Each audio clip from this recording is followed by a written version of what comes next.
12 നക്ഷത്രമുടിയുള്ളോരമ്മേ, പാതാരബിംബത്തിൽ ചന്ദ്രൻ. 12 നക്ഷത്രമുടിയുള്ളോരമ്മേ, പാതാരബിംബത്തിൽ ചന്ദ്രൻ. ഈശോ മിശിഹായ്ക്കും സ്തുതിയായിരിക്കട്ടെ. അമ്മ മനുഷ്യ മനസ്സിന് ഉന്മേഷം പകരുന്ന നാമം മനുഷ്യർക്കായി മണ്ണിൽ അവതരിച്ച ദൈവപുത്രൻ ഉരുവാകുവാൻ ഉദരമൊരുക്കിയ, വസിക്കാൻ ഗേഹമൊരുക്കിയ അതിപവിത്രമായ ഒരു അപൂർവ ജ്യോതിസ്. ഇതാ കർത്താവിൻ്റെ ദാസി എന്ന സമന്വയം ഉദ്ഘോഷിക്കുക വഴി രക്ഷകന്റെ മാതാവായി, രക്ഷകനൊപ്പം സഹരക്ഷകയായി തീർന്നവൾ, അനന്തകാരുണ്യവാനായ ദൈവത്തിൻ്റെ ദിവ്യകാരുണ്യത്തെ ഹൃദയത്തിൽ സൂക്ഷിച്ച ആദ്യത്തെ സക്രാരി.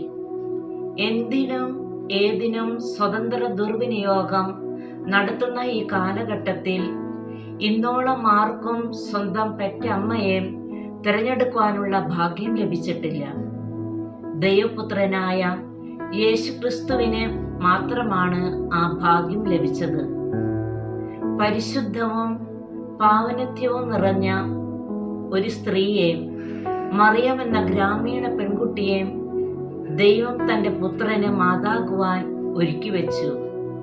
ഭൂമിയോളം താഴുവാനുള്ള എളിമയും വാനോളം ഉയർത്തുവാനുള്ള വിശുദ്ധിയും ഉള്ള സ്ത്രീ.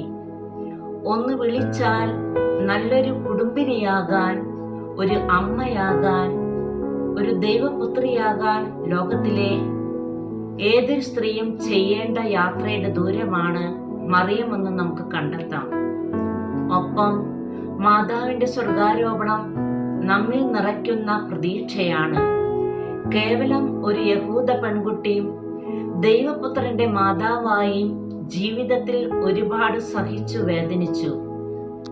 സ്വന്തം മകന്റെ മരണം കൺമുമ്പിൽ കണ്ടു, എന്നിട്ട് പ്രതീക്ഷയോടെ ഇരിക്കുകയാണവൾ. പിന്നെ അവൾ മകന്റെ ഉയർപ്പിന് സാക്ഷിയാകുന്നു. ഒടുവിൽ അമ്മയും സ്വർഗത്തിലേക്ക് കരയേറ്റപ്പെടുന്നു.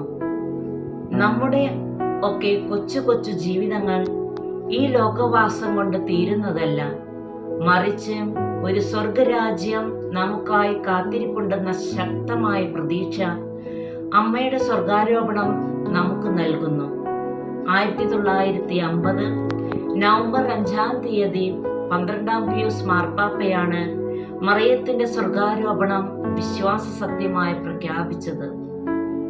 നമുക്കും മാതാവിന്റെ സ്വർഗാരോപണ തിരുനാൾ ആഘോഷിക്കുന്ന ദിനത്തിൽ സ്വർഗരാജ്യം ലക്ഷ്യമാക്കി നമ്മുടെ ജീവിതങ്ങളെയും അമ്മയുടെ മാധ്യസ്ഥം വഴി ഈശോയ്ക്ക് സമർപ്പിക്കാം. സൂര്യവസ്ത്രം നീ അണിഞ്ഞിരിക്കുന്നു, സൂര്യനെക്കാളും നീ തേജസ്വിനി. സൂര്യവസ്ത്രം നീ അണിഞ്ഞിരിക്കുന്നു,